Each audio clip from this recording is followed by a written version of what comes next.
Buenas noches, bienvenidos al segmento de las entrevistas de las 8:45, lunes 18 de enero. Junto a Carmina Valdizán vamos a conducir las dos entrevistas, las cuales anuncio de una vez. La primera, tendremos una entrevista con el canciller de la República, el licenciado Pedro Brolo. Vamos a tratar diferentes temas, por supuesto, a partir de la crisis de las personas, de los ciudadanos hondureños que traspasaron nuestra frontera, y bueno, vamos a tratar todo lo referente a ese tema. Y en la segunda entrevista vamos a abordar el resultado de la elección de la segunda vuelta en el Colegio de Abogados y Notarios de Guatemala para designar al magistrado titular que concluirá el plazo constitucional en la Corte de Constitucionalidad. Pero bueno, Carmina, buenas noches, un gusto. Buenas noches, Mariano, ¿cómo está? Bien, ¿usted cómo le va?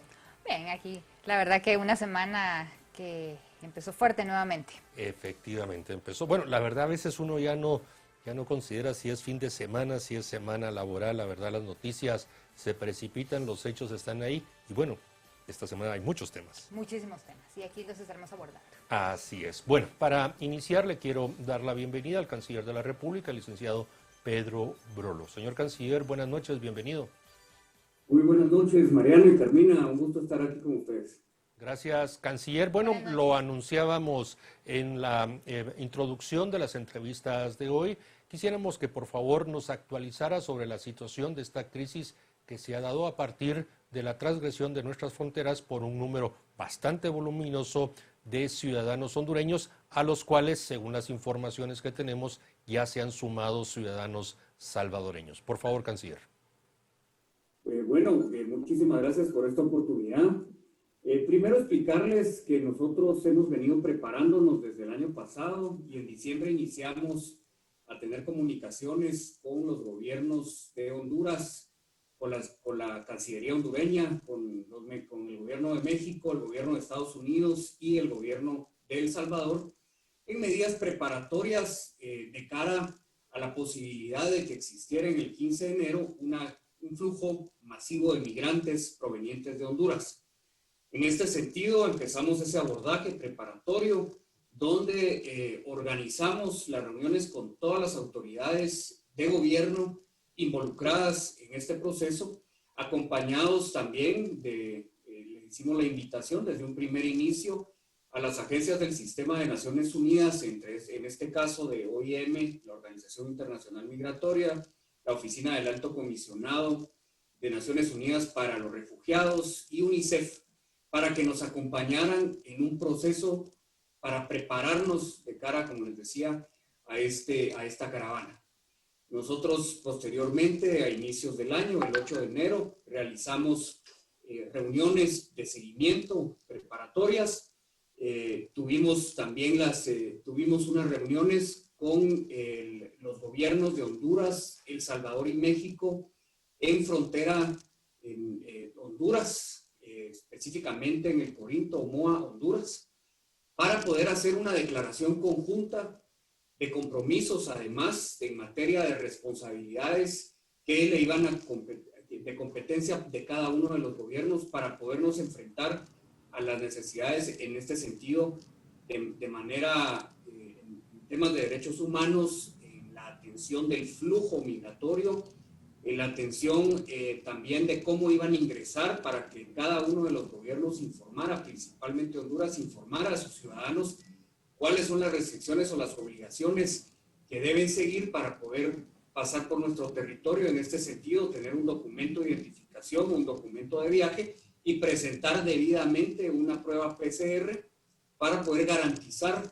el acceso a este territorio de manera sana y no poner en riesgo a los habitantes del territorio guatemalteco. En este sentido se hizo una declaración conjunta y todos los países nos manifestamos en este sentido.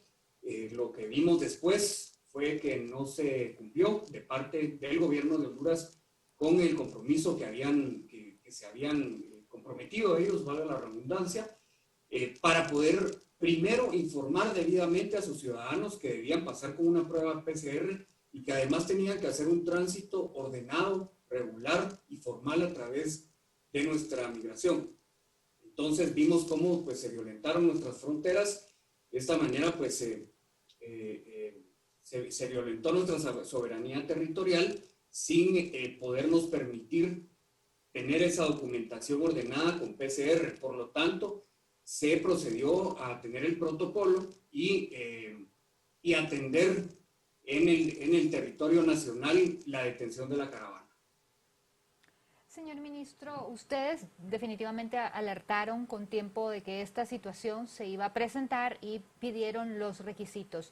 ¿Estos requisitos son porque el gobierno de Honduras solo los dejó pasar o porque no hubo la comunicación correcta en Honduras a estos migrantes de los requisitos que debían de llenar? Pues nosotros vemos con mucha sorpresa la actitud que tuvo nuestro gobierno vecino, en este caso de Honduras, al no apoyar ese proceso de disuasión dentro de los mecanismos de conversación y discusión que tuvimos para prepararnos a esta caravana. Estaba que el gobierno de Honduras iba a disponer al menos de 7,000 efectivos de fuerzas de seguridad para disuadir que la caravana se diera, y si se iba a dar, que fuera tan masiva, principiando por las vulnerabilidades y peligros que hay en el tránsito, y segundo porque todos los gobiernos, incluyendo el gobierno de México, había dicho de una manera muy contundente y muy clara que no permitiría el paso de la caravana de hondureños hacia su territorio. En este sentido, nosotros pues teníamos que prepararnos debidamente y atender la caravana antes de que llegara a territorio entre frontera Guatemala y México, porque a sabiendas ya anticipadamente que México no los iba a dejar pasar, nosotros teníamos la preocupación de que se nos hiciera un embudo en frontera guatemalteca y poder tener una potencial crisis humanitaria. Por lo tanto, era imperante y muy importante poderlos detener antes, lo más cercano a las fronteras con Honduras, para que el tránsito y recorrido de retorno a su país fuera lo más ordenado y lo más breve posible. Canciller, de sus respuestas me surgen un par de dudas que quisiera plantearle. Recuerdo que en la última crisis que se tuvo el año pasado, hubo una crítica muy fuerte, incluso usted como canciller y la Cancillería en general tomó decisiones en cuanto al personal de ACNUR. En esta oportunidad, ACNUR y sus funcionarios se han apegado a las directrices generales del gobierno de la República. Sería mi primera consulta. La segunda, usted ha dicho de darse el tránsito de los migrantes. ¿Eso significa que ustedes tenían previsto, sin la respuesta tan contundente de México de no dejarlos ingresar ni un centímetro al territorio mexicano, que efectivamente si ellos hubieran cumplido con las pruebas PCR, con el documento de identificación, etcétera, lo que usted nos ha explicado, hubieran podido recorrer de frontera a frontera? ¿Y qué hubiera pasado? Si eso, pues ellos hubieran cumplido, pero México dijo claramente desde la semana pasada, desde antes del 15 de enero, que no iba a permitir desde ningún punto de vista el ingreso de alguno de estos migrantes irregulares. Bueno, primero, nosotros tuvimos experiencias en la caravana anterior.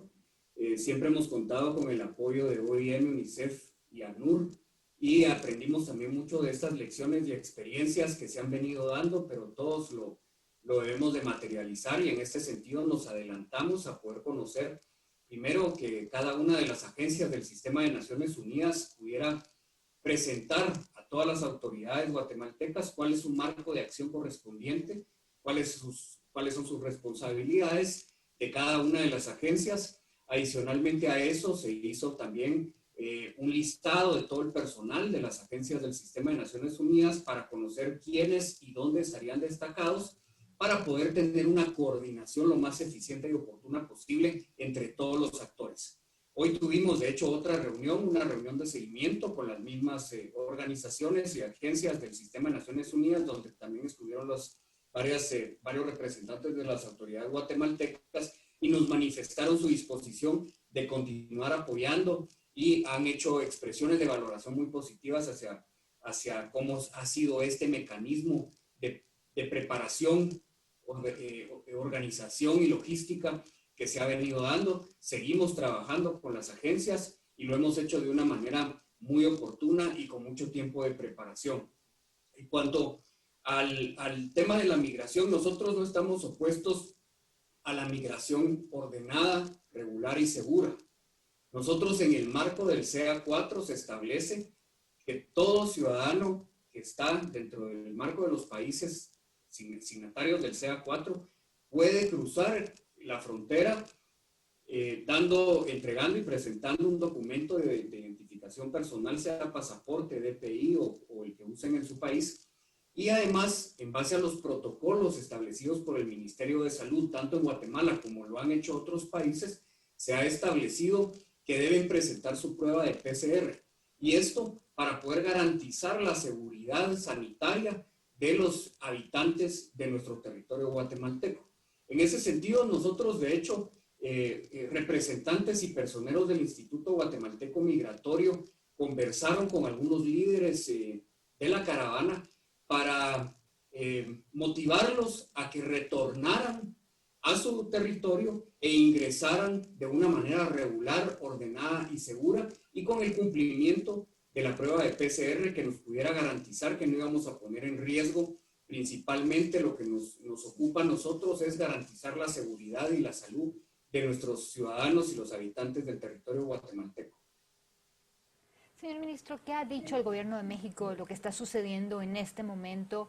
Y según tengo entendido, hay bastantes migrantes a los que se les ha realizado en territorio nacional la prueba de PCR y han dado positivo de la COVID-19. Bueno, hoy he tenido conversaciones tanto con el Departamento de Estado de los Estados Unidos, el embajador de Estados Unidos, con el gobierno y la Cancillería mexicana. Nos han manifestado todo el apoyo y han hecho valoraciones muy positivas. Han agradecido también los esfuerzos que se están haciendo aquí para garantizar el retorno lo más ordenado y seguro de los integrantes de la caravana hacia Honduras. De hecho, México nos apoyó con 4 buses grandes para poder retornar a los hondureños, porque sabíamos que íbamos a tener necesidades adicionales, dado que el volumen de la caravana fue muy grande. Así que las conversaciones que hemos tenido han sido muy oportunas, muy satisfactorias, muy constructivas además, y se demuestra también en los tweets que han emitido de parte de la Cancillería mexicana, como también del Departamento de Estado de los Estados Unidos.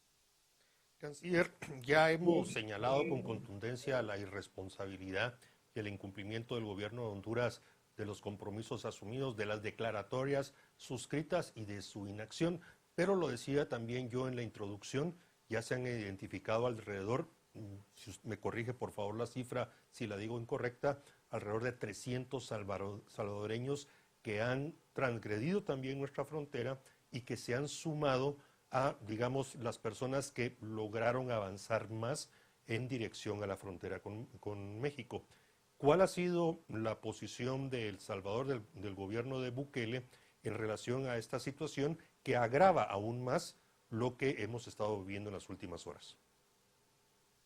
Bueno, primero se me había olvidado responder a la pregunta de Carmina sobre el tema de las pruebas de COVID que se realizaron a miembros de la caravana, en este caso de ciudadanos hondureños. 21 hondureños llegaron a uno de los centros de atención de salud para hacerse la prueba de COVID. Se les practicó la prueba y los 21 salieron positivos. En este caso, obviamente, nos alarmó gravemente en el sentido de saber si 21 miembros de esa caravana de hondureños, de esa caravana, salieron positivos, cuántos más no pudieran estar en esa situación de salud. Por lo tanto, era lo más importante era efectuar ese retorno ordenado, y por eso es que el Ministerio de Salud Pública establece claramente que el protocolo debe ser cumplir con la presentación de la prueba de COVID-19. En el sentido de los salvadoreños que mencionas, Mariano, nosotros no tenemos todavía un dato claro de cuántos o de dónde pasaron estos hondureños. No tengo conocimiento. Salvadoreños, perdón. Voy a consultar con el director del Instituto Guatemalteco Migratorio. Lo que sí es importante destacar es que hasta las 7 de la noche del día de hoy, ya casi 2,000 hondureños han sido retornados, con el acompañamiento también de la Organización Internacional Migratoria, quien ha estado acompañando y apoyándonos en este proceso. de retorno voluntario asistido, donde se le han practicado pues las entrevistas en base a los protocolos que la OIM establece de que verdaderamente quieren retornar. Y hasta hace unos momentos, previo a la entrevista, el director del Instituto Guatemalteco Migratorio me informa que de Vado Hondo, Chiquimula, estarían ya camino a frontera, al Florido, aproximadamente 2,000 hondureños más. Nosotros tendremos mañana por la mañana una claridad del dato específicamente, pero sí vemos con buenos ojos la voluntad y decisión de los ciudadanos hondureños de querer retornar de manera voluntaria para evitar este tránsito que además presenta muchas vulnerabilidades y peligros. Señor ministro, estas personas que todavía permanecen fuera de los 2,000 que ya están siendo retornados, ¿cuál es la situación? ¿Hay tensión? ¿Ya están más tranquilos? Con los miembros de seguridad del ejército, policía y demás, ¿cómo está la situación en este momento? Nosotros seguimos los procesos y los protocolos que nos establecimos. Se han dispersado en algunas áreas, la caravana se ha dispersado. Nosotros obviamente estamos a la espera de conocer cuál es el proceso dentro del territorio nacional para que todas las medidas que se vayan a adoptar se adopten por parte de cada una de las autoridades correspondientes, tratando obviamente de evitar que llegue la mayor cantidad de gente a la frontera, ya que como les mencionaba, pues ya están apostados ahí los elementos de las Fuerzas de Seguridad Nacionales Mexicanas, tanto como funcionarios del Servicio de Salud y del Instituto Nacional Migratorio Mexicano, para evitar el ingreso de estos ciudadanos. Y también se tienen contempladas esos mecanismos para que en el caso de que quieran retornar de manera voluntaria, puedan hacerlo con el transporte adecuado y pedirle, pues obviamente al gobierno de Honduras que pueda permitir el ingreso efectivo y ágil de todos sus ciudadanos hondureños a su territorio. Canciller Brolo, para cerrar este tema de las migraciones y esta nueva crisis y reiterada crisis que vivimos en Guatemala, una pregunta muy concreta para poder utilizar en los últimos minutos de la entrevista con lo que sucederá en menos de 48 horas en Washington con el relevo de la presidencia. Y mi pregunta muy concreta, este tema vuelve a mostrar realmente que el tema migratorio para Guatemala no solo es prioritario, sino es conflictivo. Hace un tiempo Guatemala impuso varias reservas a firmar y aceptar el Pacto Mundial por las Migraciones. ¿Mantiene el gobierno de la República esas reservas? Porque evidentemente de adherirse al mismo colocaría al país con mayor vulnerabilidad. Pues el Pacto de Marrakech en Marruecos, que es al que te refieres, nosotros estamos pues en la misma posición. En análisis, de momento no estamos considerándolo. Lo que sí estamos considerando y hemos puesto en práctica es tomar un liderazgo regional como Guatemala en todos estos mecanismos de migración regional transnacionales, donde podamos ponernos de acuerdo todos los países y establecer los mecanismos, protocolos y procedimientos de la mano con las organizaciones internacionales y agencias, como en este caso las que les mencionaba, el Sistema de Naciones Unidas, que nos ayuden a fortalecer las capacidades instaladas nacionales para poder tener un abordaje más profesional, más formal, con estándares y protocolos internacionales en materia de derechos humanos que nos ayuden a no tener que estar improvisando cada vez que hay una migración. Este ejercicio que tuvimos con esta caravana nos deja otra vez más lecciones aprendidas. Estamos ahorita pues bastante satisfechos en cuanto a la coordinación previa que se ha tenido. Nos lo han manifestado las agencias del Sistema de Naciones Unidas en cuanto a que verdaderamente ha funcionado esta preparación, este proceso de preparación para poder tener un abordaje más formal. Señor ministro, hablemos entonces de la toma de posesión del día miércoles. ¿Cuáles son las expectativas para Guatemala con este nuevo gobierno? Bueno, nosotros hemos estado haciendo el análisis correspondiente al plan que presentó Joe Biden, el presidente electo, en cuanto a América Latina y principalmente a los países centroamericanos, Guatemala, Honduras y El Salvador. Vemos con buenos ojos algunas luces en cuanto a algunos beneficios que podríamos tener para poder ir a buscar mejores condiciones para nuestros migrantes que ya se encuentran en Estados Unidos. Como ustedes saben, el 93% de los guatemaltecos migrantes se encuentra en Estados Unidos. Representa además más de un 13% de las remesas, el Producto Interno Bruto. Así que creemos que existen grandes oportunidades, además de que nosotros el 11 de noviembre del 2020 solicitamos al gobierno de los Estados Unidos que nos otorguen el TPS para nuestros migrantes.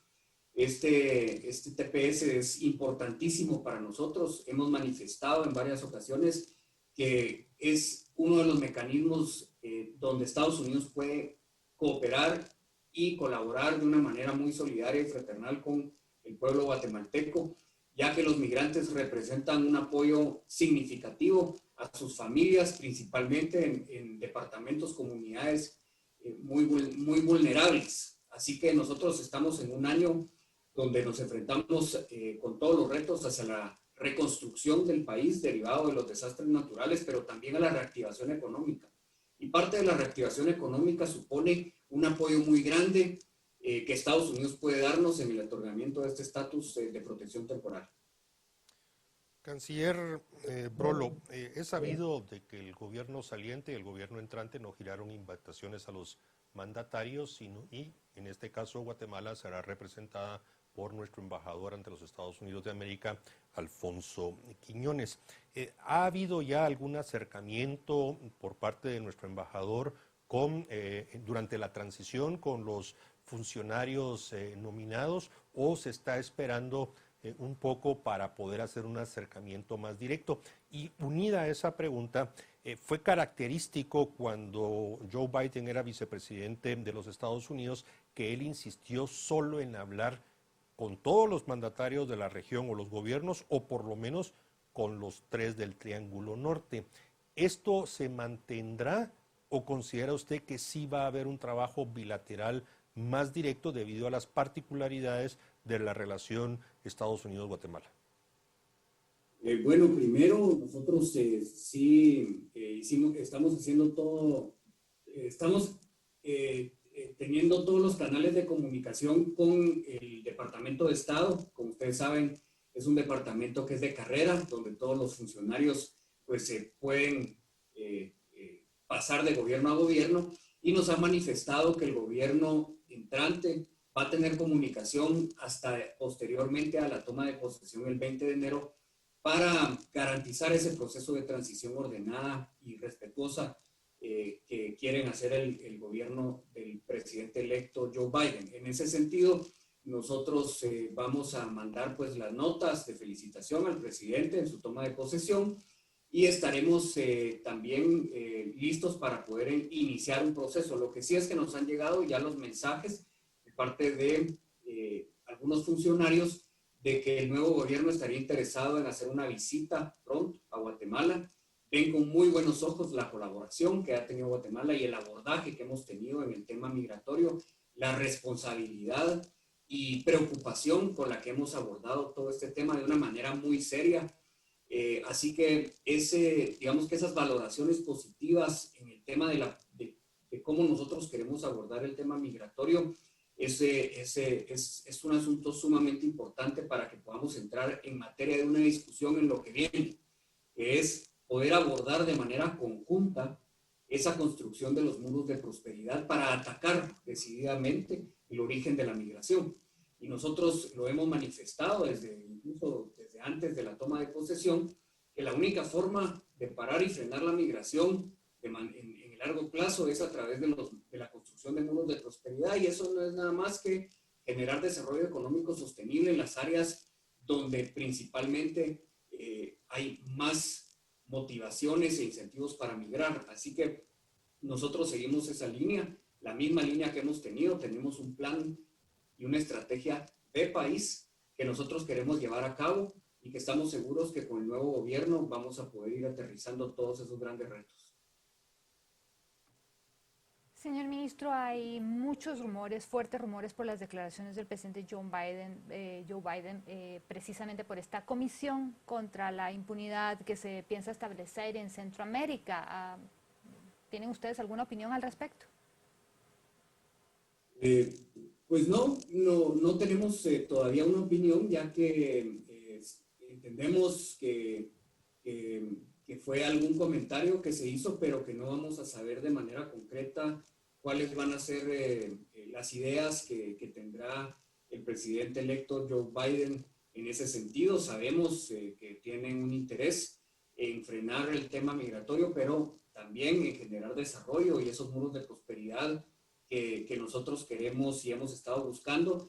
Y en ese sentido vemos con muy buenos ojos la política que tienen. En cuanto a la lucha contra la corrupción, la impunidad, el narcotráfico, nosotros estamos en esa lucha decididamente. Hemos establecido comunicaciones con otros países también para poder tener un abordaje transnacional de la lucha contra el narcotráfico y el crimen organizado. Lo hemos conversado con Estados Unidos, con Brasil, con Colombia, con quien hemos tenido apoyo ya de una manera temporal, pero queremos que sea un poco más permanente para trasladarnos todas sus experiencias y poder hacer un abordaje transnacional de este crimen organizado que se está dando en nuestra región. Así que vemos con muchas ansias cuáles van a ser las políticas y una potencial visita también. Canciller, ¿está con nosotros? Vamos a pedirle a producción, que ya está trabajando, para restablecer la comunicación con el canciller.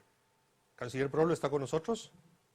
Sí. Sí, hubo un pequeño problema ahí técnico. Yo quisiera ampliarla y profundizar la pregunta que le ha hecho Carmina, porque si uno lee ya algún tipo de los mensajes, no solo verbales, sino también plasmados en documentos o en comunicados de los sindicatos, por ejemplo, o de la embajadora Katherine Tai, designada para presidir el USTR, como que hay alguna intención de apretar a Guatemala, a la región centroamericana, desde la perspectiva del Tratado de Libre Comercio que está vigente con Guatemala desde hace varios años, hablando no solo de incumplimientos, supuestos incumplimientos del país, de la región, en temas laborales, en temas ambientales, sino ahora por la presión, como lo decía Carmina, introducir nuevos temas que no estaban considerados.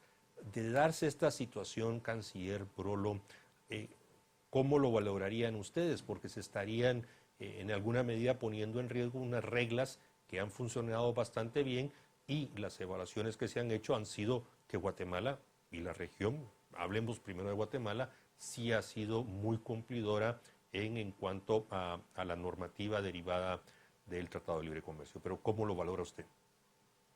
Bueno, nosotros hemos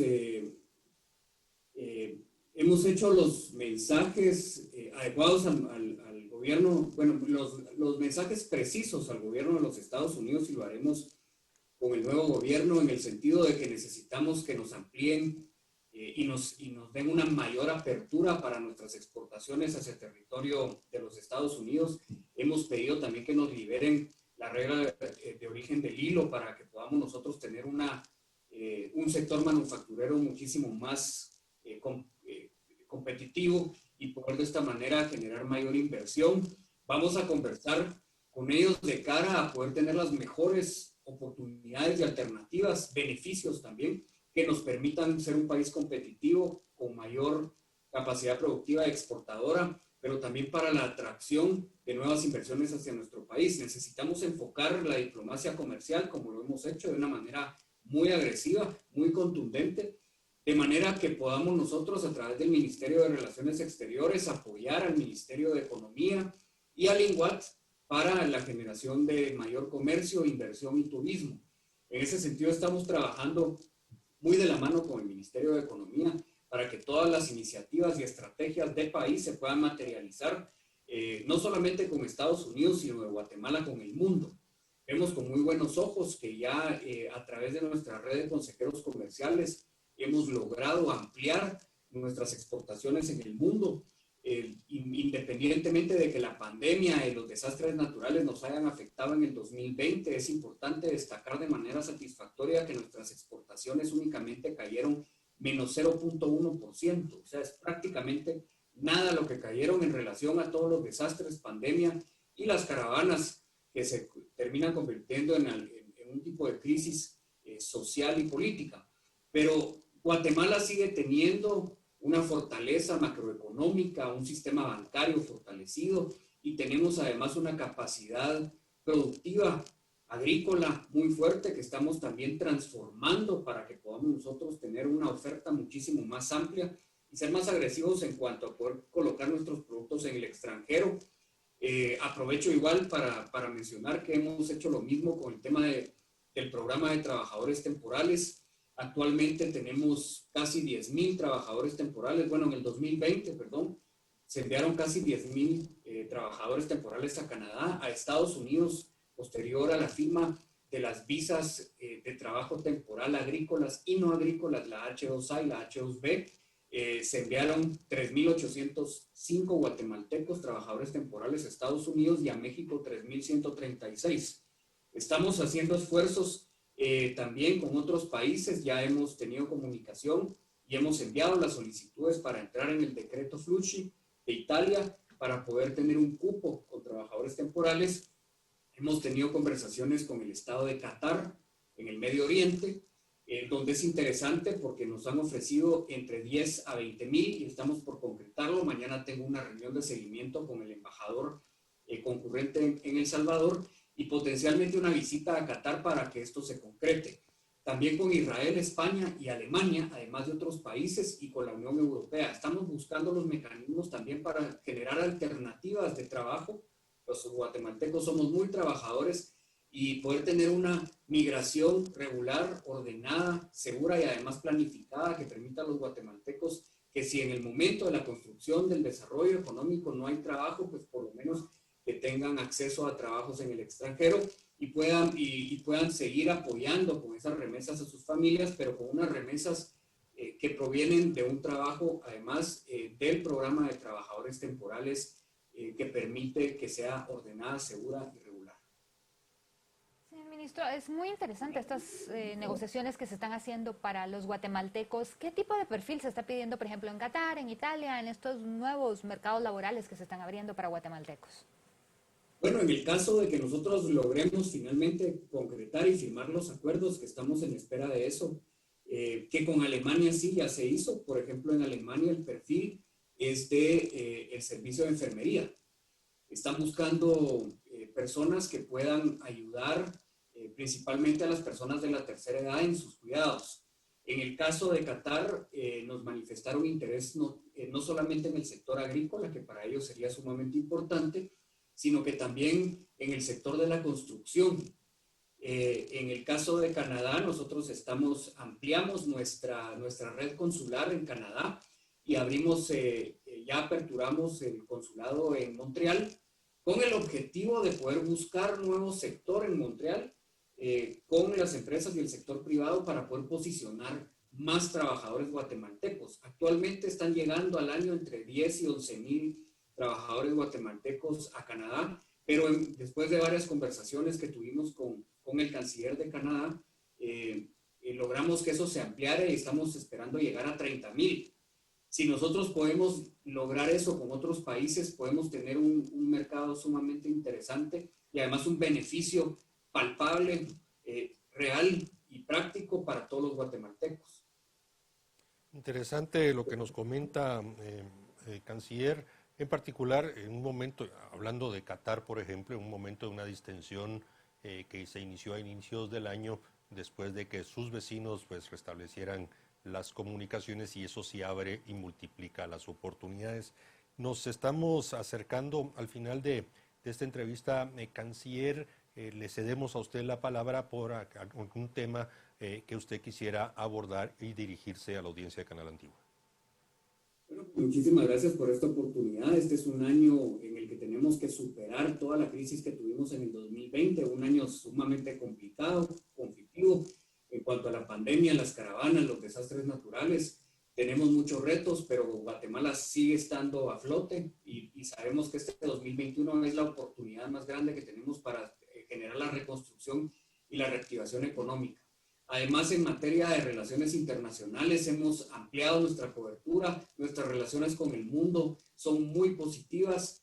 Tenemos este año grandes actividades. Nos han dado la presidencia pro tempore del Sistema de Integración Centroamericana, donde estarán llegando todos los mandatarios de la región centroamericana y República Dominicana, y lo vamos a empatar también con las actividades que tenemos para la celebración del Bicentenario. Estamos cumpliendo 200 años el 15 de septiembre de este año, así que tenemos que celebrarlo bien, pero tenemos que hacerlo aprovechando que ese marco nos da la oportunidad para posicionar a Guatemala en la mirada del mundo. Tenemos también la actividad que fuimos electos por aclamación por la Asamblea,